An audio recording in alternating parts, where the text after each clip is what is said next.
Hi everyone, this is Dan, and this is Magik, the mini-series #1 by Chris Claremont and John Buscema. So we have this sort of beginning intro right here, and this is inner monologue by Illyana.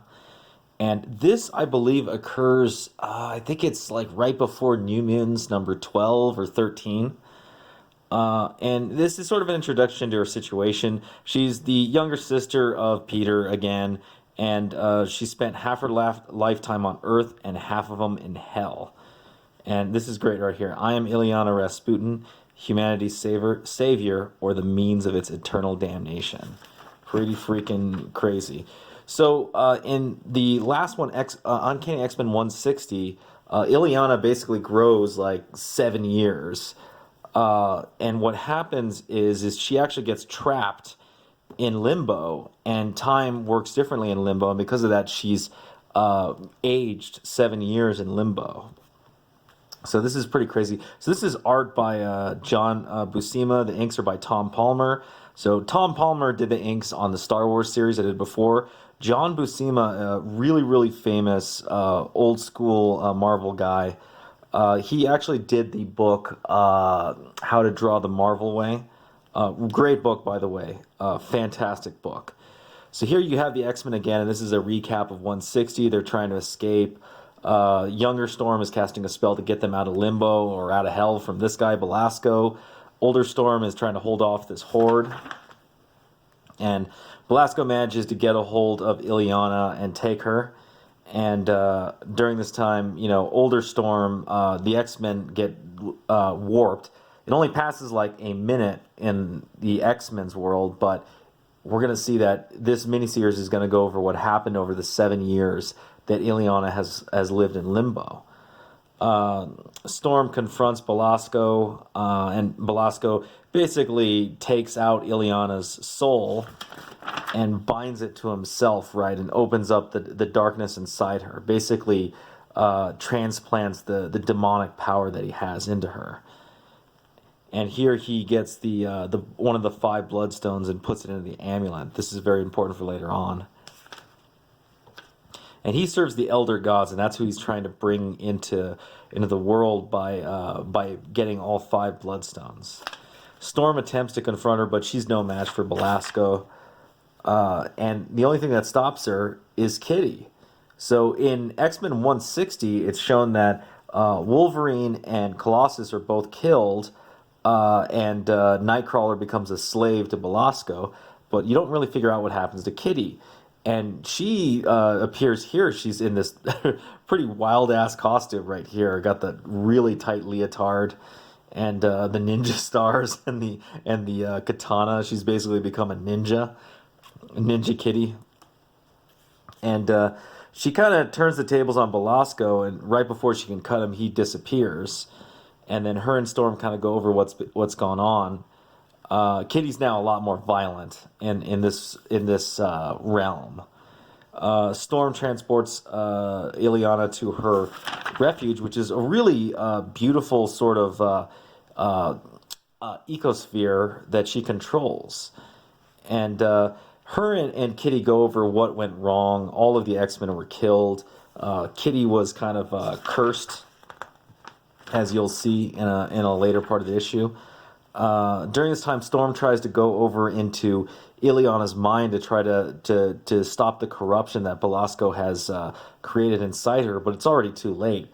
Illyana is her dark side has already taken hold within her soul. And when Storm tries to confront her, she's actually defeated by Illyana's darker side right here. She has to actually run away to escape. When she comes to the fore, she has to go. She goes for a swim, and she has sort of a talk with Kitty about what they're gonna do. Kitty's pretty much much more violent in this world, and she tells her the only thing we can do is this, right? We got to go kill Belasco, and we should probably kill Illyana. Just being honest, right?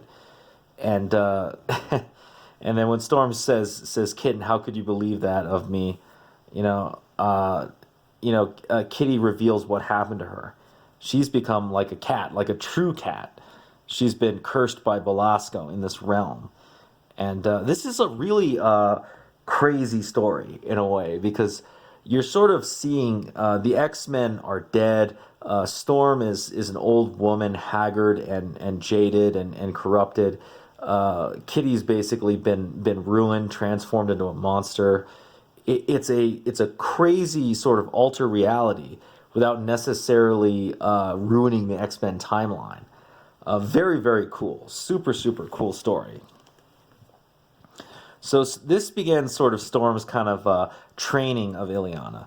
She's trying to stop her from being corrupted like Storm was. Storm became an apprentice to Belasco. And during that time, she inherited many dark sorceress powers from him. And she's going to attempt to sort of train Illyana in how to control herself. And she shows her this magical world, the life force around her, and also the corruption of Limbo and Storm's ability to restore it, right, with magical powers. During all of this, Storm kind of loses her temper with Illyana and grabs her and hurts her. And this kind of makes, so Illyana's just a little girl at this point. This makes her somewhat suspicious of Storm. There's something odd about this particular Aurora. There's something going on here, and she doesn't know quite what, but she'll find out. Storm asks for her forgiveness, and they kind of work it out with each other. And then when Illyana returns to her, actually, what's really interesting, so this is the spirit of Illyana, and it shows this dark spot is where Belasco put his influence, his evil will into her. And then when she looks over to Storm's spirit, she also has the same thing, but it's even bigger than Illyana's. And at that point, Storm cuts off the whole training session. And then when Illyana wakes up, she's a year older. They've actually spent an entire year training. And Illyana's kind of like, something's not right here. Why did Storm cut me off? Why does she have the same black part of her soul that I have? And even crazy, this is also really, really crazy right here. Neither of us look back to see that the plant Aurora cured shrivel and collapse, its leaves turning black, stems withering to desiccated husks. Before we leave the garden, it's dead and rotted. Aurora's spell didn't work, and she doesn't know it. This is pretty fascinating. Aurora is slowly falling apart. Her power is failing. She's aging. She's kind of dying. She's being overcome by the corruption. Illyana goes to sleep. Kitty kind of breaks in and ambushes. She knocks out Aurora, and then convinces Illyana that, hey, Aurora, her way is the wrong way. Follow me, and I'll show you the right way. Right. So Illyana, just remembering Kitty as she was and now as she is, follows her. This is still Illyana as a young girl. And meanwhile, Belasco's looking at this, and it doesn't really matter to him whether it's through Storm or through Kitty. He's going to win. He's the true master here. Now, again, I will say this about this issue. It is really, really thick. It's very, very wordy. Definitely, probably the Magik series I just remember is probably Chris Claremont at his, I wouldn't say his worst because it's still a very interesting series. But it's him kind of exercising probably his less liked traits. The Magik series is very, very wordy. I still like it a lot, and it's still classic 80s comic books. It's just like very, very thick fantasy. And at times it can be a little bit of a slog to get through. Though the next issue, it gets really, really good. And I really like the next couple issues of this miniseries. Anyhow, that's it. By the way, this is Uncanny X-Men Omnibus number 3. If you like the video, please hit the thumbs up to like. Subscribe if you haven't subscribed, or if you're thinking of subscribing, hit the subscribe button. You'll have a lot of fun with these videos. And hit the bell for notifications too, so you know when a new video is coming in. And if you got any comments on Magik, the character, or this miniseries, leave them down below. And I will see you next time.